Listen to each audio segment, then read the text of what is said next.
दोन चॅलेंज म्हणजे एक तर चॅलेंज असं होतं की एक काळ उभा करायचा होता आणि दुसरं चॅलेंज मध्ये हा सिनेमा ब्लॅक अँड व्हाईट करायचा होता. ब्लॅक अँड व्हाईट करताना काय होतं, कलरचा खूप विचार करावा लागतो.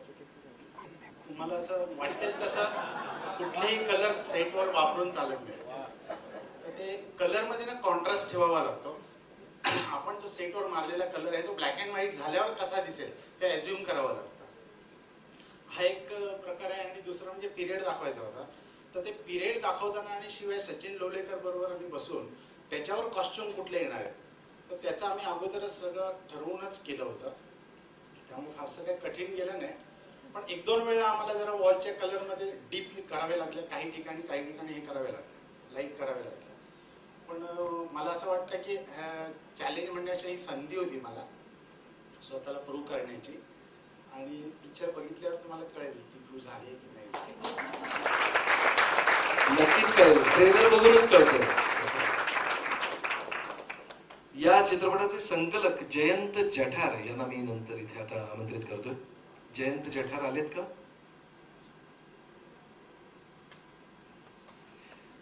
मगाशी जे गाणं आपण ऐकलं त्या गाण्याचे संगीत दिग्दर्शक राहुल रानडे यांना मी इथे आमंत्रित करतो.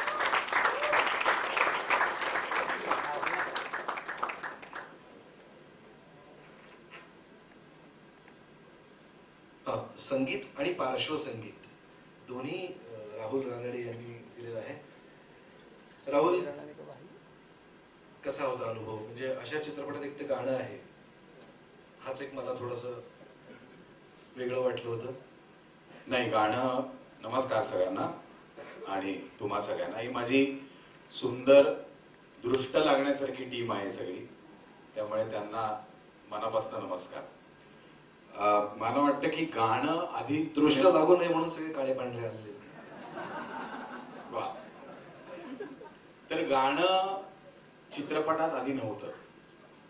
पटकथेमध्ये कुठेही चिन्मयनी गाणं इथे येईल असं लिहिलेलं नव्हतं. आणि प्रसाद च्याही मनात अजिबात गाणं नव्हतं. आणि अर्थातच मी शूटिंग सुरू होण्याच्या आधीपासून या चित्रपटामध्ये आहे, त्यामुळे त्याचं स्क्रिप्ट वाचल्यानंतर मी सुद्धा म्हणलं मला तर इथे कुठे गाणं येईल असं वाटत नाही अजिबात.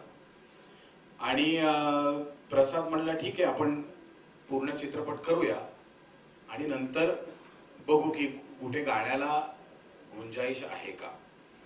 अख्खा चित्रपट झाला आणि त्याचं पार्श्वसंगीत करताना मी तो चित्रपट अक्षरशः म्हणजे जगलो असं म्हणायला हरकत नाही.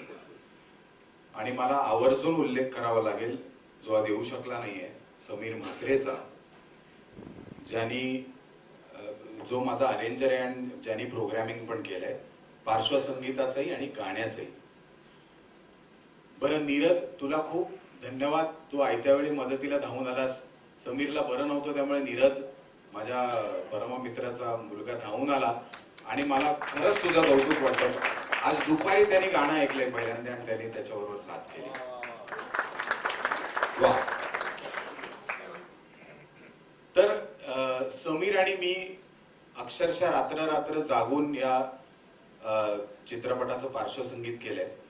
आणि मला प्रसादचं खरोखरच कौतुक वाटतं, कारण तो जसा बाहेर वाटतो तसा तो आत नाहीये हे माझ्या या चित्रपटाच्या दरम्यान लक्षात आलं. तो अत्यंत संवेदनशील आहे. आणि मी जेव्हा पहिला रफकट पाहिला तेव्हा मी अवाक झालो, कारण फार मोठं चॅलेंज माझ्या समोर होतं. आणि माझ्या मते मी आजपर्यंत जेवढे चित्रपट केले त्यातला सगळ्यात अवघड चित्रपट होता. म्हणजे मी खरोखर डोकं मला खाजवायला लागलं. आणि मला लोक म्हणायचं अरे हे ब्लॅक अँड व्हाईट आहे, अमलने ब्लॅक अँड व्हाईट केले, संतोष पुटाने ब्लॅक अँड, तू काय ब्लॅक अँड व्हाईट केलेस?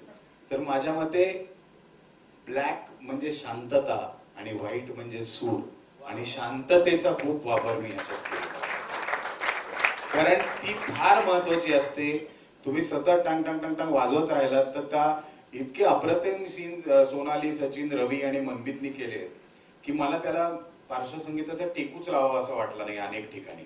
त्यामुळे खूप वेळ शांतता शांतता शांतता आहे. मध्येच जेव्हा पार्श्वसंगीत येतं तेव्हा तो व्हाईट लाईन दिसते ती. मला अजून माझा एक टीम मेंबर इथे आलेला नाही, कारण हे शेवटी टीम वर्क आहे. अख्खा सिनेमाच हेच टीम वर्क आहे. माझा टीम विषय प्रत्येकाच्या टीम विषयी कौतुक असतं. आपण जे गाणं ऐकलं ते लिहिलंय संदीप खरेनी, त्यामुळे ते त्याचे शब्द आहेत ज्याला तुम्ही इतकी भरभरून दाद देत होता. आणि अर्थात अवधूतनी ते गायलंय, ते पण आपण लवकरच ऐकू. जे आम्ही रेकॉर्ड केलंय ते अवधूत वाडकर ज्यांनी रेकॉर्ड केलं गाणं, ID राव ज्यांनी पार्श्वसंगीतात फ्लूट वाजवली, मंदार वाडकरनी पार्श्वसंगीताची फ्लूट रेकॉर्ड केली आहे, आणि विजू दयाळ आलाय का? विजू दयाळनी हे गाणं मिक्स केलंय आमचं. तर या सगळ्या माझ्या टीमचे आणि ह्या माझ्या सुंदर टीमचे खूप मनापासून आभार आणि कौतुक. आणि अवधूत विषयी मला हे गाणं म्हणताना सांगावं लागेल की तो म्हणला मी असं गाऊ का. तो स्वतः संगीतकार आहे, तरी तो खूप अत्यंत विनम्र आहे. तर मी असं गाऊ का, असं गाऊ का, असं गाऊ का. आणि जेव्हा गाणं तुम्ही ऐकाल तेव्हा तुम्ही ओळखणार नाही की हे गाणं अवधूतनी गायलंय. कारण मला अनेक लोक विचारतात की हे कोणाचा आवाज आहे. ते अवधूतचा आवाज ओळखत नाही. ही फार मोठी खूबी आहे मित्रा. खूप तुझे धन्यवाद आणि आभार, आणि माझ्या सगळ्या टीमचं खूप कौतुक.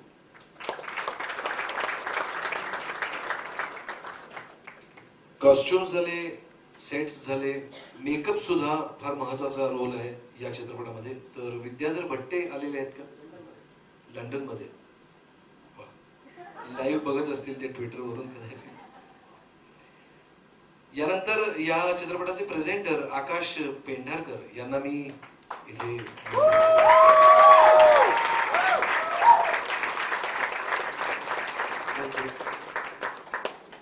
आकाश, अनेक चित्रपट येत असतील तुमच्याकडे प्रेझेंट करण्यासाठी, पण मग तरी सुद्धा हाच चित्रपट का निवडावा असं वाटलं? सगळ्यात पहिल्यांदा मला एक एक्सपिरियन्स सांगायचा. आयुष्यात पहिल्यांदा मी कोणत्याही सिरियलच्या किंवा कोणत्याही शूटिंगच्या सेटवर जेव्हा गेलो तेव्हा मंदार दादा डिरेक्टर होता आणि प्रसाद ओक कॅमेराच्या मागे होता. आणि त्याच दोन माणसांबरोबर माझी आता एक नवीन कंपनी स्टार्ट होते. तर I am very glad first of all. आणि दुसरी गोष्ट, मी जेव्हा हा सिनेमा बघितला तेव्हा या सिनेमामध्ये नाही म्हणण्यासारखी कुठलीच गोष्ट नव्हती. इतके एक्सपिरियन्स लोक होते, इतके चांगले लोक ज्यांच्याकडनं मला खूप शिकायला मिळेल. नाही म्हणण्यासाठी कुठलाच मुद्दा नव्हता. मला उलट मंदार दादाला थँक्स म्हणायचे की त्यांनी मला हा चान्स दिला की मी ही फिल्म प्रेझेंट करू शकतो आणि लोकांच्या समोर आणू शकतो. मंदार दादा आणि प्रसाद दादा, तुम्ही जेवढा सपोर्ट मला या थ्रूआउट या फिल्मच्या जर्नीमध्ये केला आहे, तर I want to thank them. Please तुम्ही वेळ घालू नका. हा सूर्य हा जयंत. आपण मंदारलाही इथे आमंत्रित करूया या चित्रपटाचे निर्माते.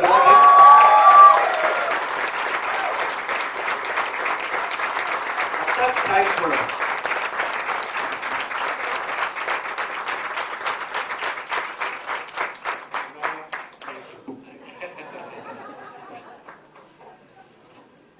मंदार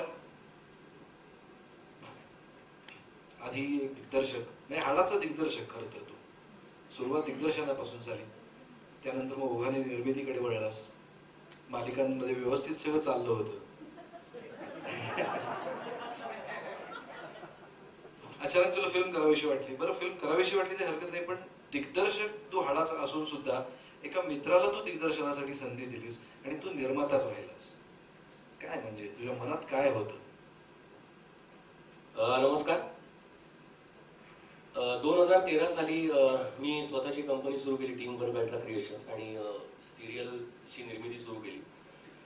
त्याच्यानंतर 2016 साली असं वाटायला लागलं की आपण आता चित्रपट निर्मिती करूया. आणि गप्पांच्या ओघात सहज मी आणि प्रसाद एकत्र शूटिंग करत होतो होणार सूनचं. तर त्यावेळेला प्रसादला म्हटलं, अरे असं असं माझ्या डोक्यात आहे, तर काही चांगली कॉन्सेप्ट असेल तर सांग. तेव्हा माझ्या मनात दिग्दर्शन करायचं असं ठरलं होतं. तर मी जनरल कुठे काही चांगली गोष्ट असेल तर प्रसाद म्हणाला, माझ्याकडे एक गोष्ट आहे. तर म्हटलं ऐकव, मग कधी ऐकूया? म्हटलं उद्या. आणि मग दुसऱ्या दिवशी प्रसादनी मला ती गोष्ट ऐकवली. त्याच्यानंतर माझ्याकडे काही शब्दच नव्हते आणि मी अख्खी गोष्ट ऐकून झाल्यानंतर हळूच असं एक दबक्या आवाजात विचारलं त्याला, हे कोण करणार आहे? तर प्रसाद म्हणाला, मी डिरेक्ट करणार. मग तिथे विषयच संपला. कारण सगळं रेडी होतं. प्रसाद आणि चिन्मय जसं जसं आमच्या मीटिंग होत गेल्या त्यानिमित्ताने तेव्हा मला कळलं की प्रसाद आणि चिन्मय त्या गोष्टीवरती 3 वर्ष काम करत होते. आणि मग जर का अशी संधी मला मिळतेय, चिन्मय बरोबर मला खूप वर्षानंतर काम करायची संधी मिळते, प्रसाद बरोबर आम्ही रेग्युलर काम करतोच आम्ही एकत्र. तर एक खूप महत्वाचं मला असं सांगावं असं वाटतं की प्रसादनी त्यावेळेला जी अख्खी मला स्क्रिप्ट वाचून दाखवली ना, तो आता जो चित्रपट तुम्ही 11 ऑगस्ट नंतर सगळे बघणार आहेत, तो मी त्याच्या वाचनातनं त्याच वेळेला बघितला होता. आणि मी अभिमानाने सांगतो की अख्खा चित्रपट बघितल्यानंतर त्यातली एक फ्रेमही हललेली नाही जी त्यांनी मला नरेट केली होती. आणि हे खूप क्रेडिटेबल आहे. थँक्यू प्रसाद. तर अशा वेळी असा मोठा सब्जेक्ट जर का पहिल्यांदाच आपल्याला निर्मिती करायला जर का मिळत असेल तर कोण ते टाळेल? म्हणजे असं बऱ्याच जणांनी मला सांगितलं, खूप जणांनी सपोर्ट केला. तितकेच असे सांगणारे काही शुभचिंतक होते, अरे असा विषय म्हणणार, कसं होणार, कसं चालेल, काय होणार या फिल्मचं, बिझनेस पॉइंट ऑफ व्ह्यूने विचार कर, तुला खात्री आहे का ही फिल्म चालेल? तेव्हा मी एवढंच म्हटलं होतं की नाही, माझा विश्वास आहे ही फिल्म चालेल, कारण प्रसादनी मला अख्खी फिल्म दाखवली आहे. आणि जेव्हा जेव्हा मी त्याच्याबरोबर काम करत होतो, तो ऍक्टर आणि मी डिरेक्टर, तेव्हा तेव्हा त्याच्या ऍक्टर मधला एक दिग्दर्शक मला पावलं पावली जाणवत होता, मला दिसत होता. आणि आज प्रसादचं स्वप्न या फिल्मच्या निमित्ताने पूर्ण झालं. त्यांनी अप्रतिम अशी ही फिल्म केली आहे. कुठलंही पाठबळ नसताना, कुठल्याही मोठ्या स्टुडिओचं किंवा इतर कुठल्या मोठ्या कंपन्यांचं बॅकिंग नसताना आकाश मदतीला धावून आला आणि ही फिल्म प्रेझेंट केली. विकास पवार, सचिन नारकर यांची स्वरूप रिक्रिएशन ही कंपनी कच्चा लिंबूच्या पाठी उभी राहिली.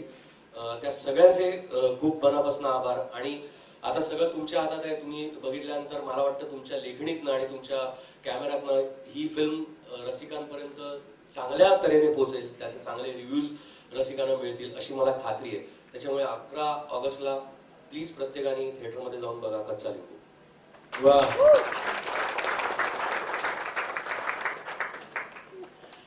बोलण्याच्या ओघात काही महत्वाची माणसं राहून जाऊ नये म्हणून मी मध्येच नाक बसतोय.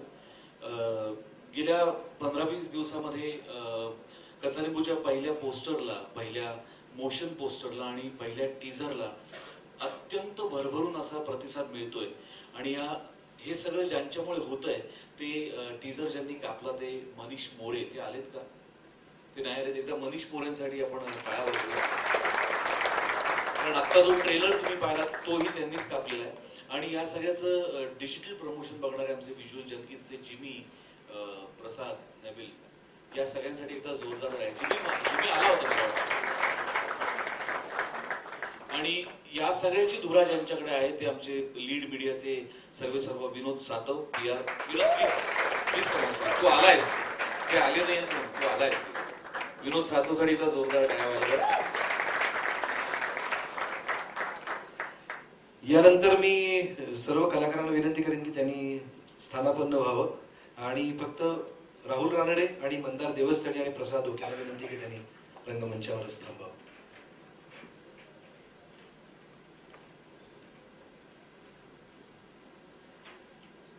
आपल्या सगळ्यांचे लाडके सचिन बेळगावकर इथे आलेले आहेत आशीर्वाद देण्यासाठी. त्यांचंही स्वागत. आणि SL ग्रुपचे मंगेश कुलकर्णी हे आले, त्यांचंही मनापासून स्वागत. Thank you so much sir. Thanks for coming. आता ट्रेलर लॉन्च मगाशी प्रसादनी केला. अवधूतला सुद्धा मी विनंती करतो की त्यांनी रंगमंचावर यावं. सगळ्यांशी बोलणं झालंय, अवधूतशी बोलायचं राहून गेलंय. त्यात काय म्हणजे असं नाही.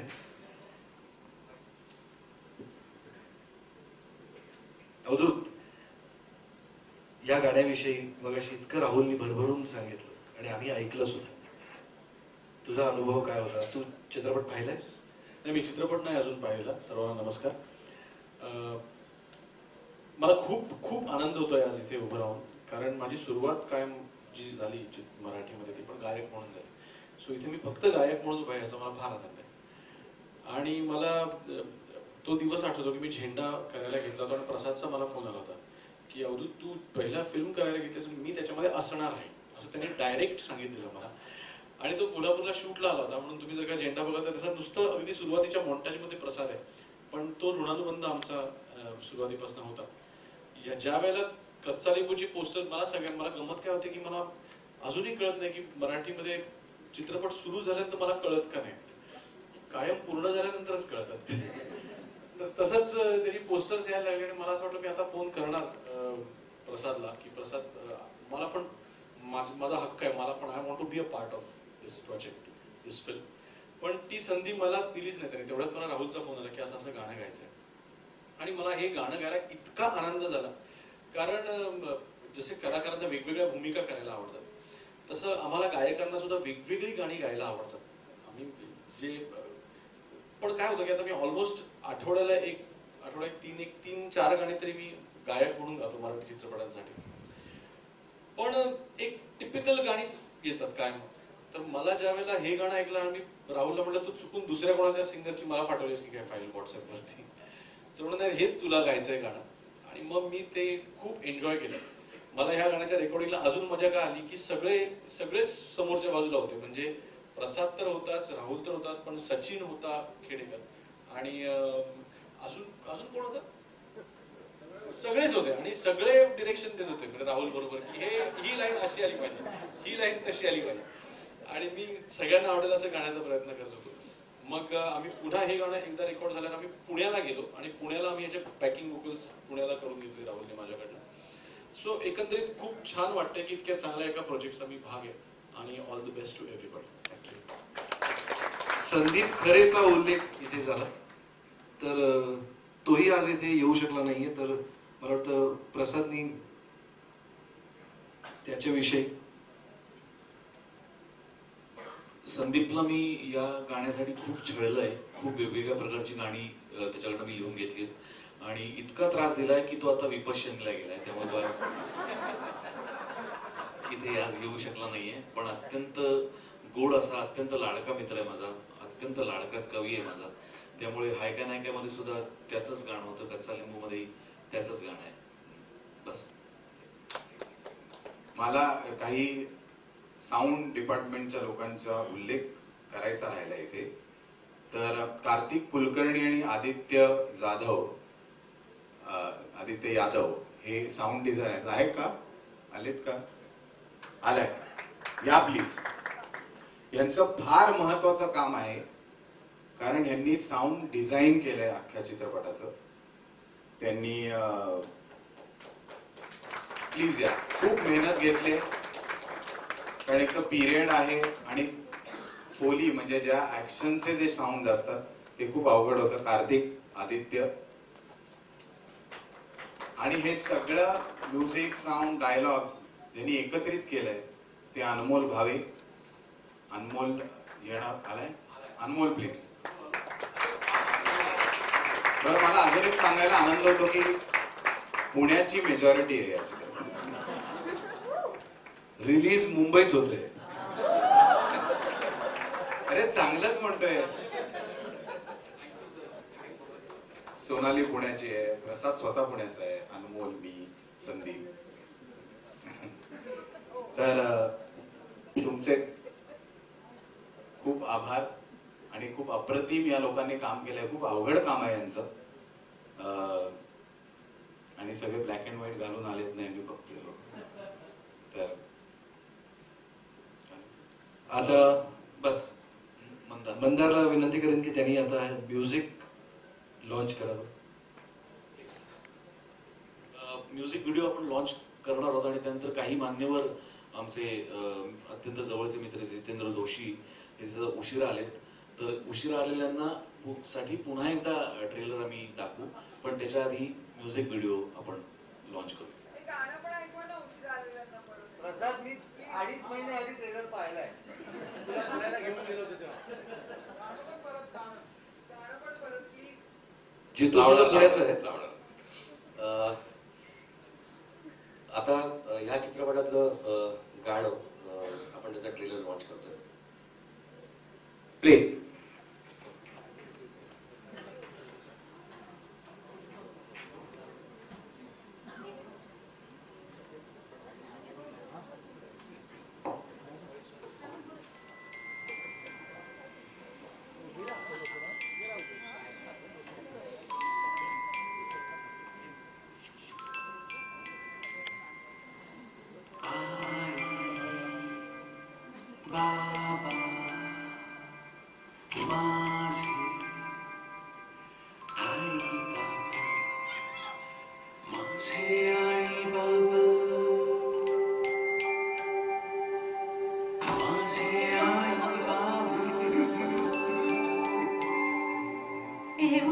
आणि काय आणलंय बच्चू? चौकी.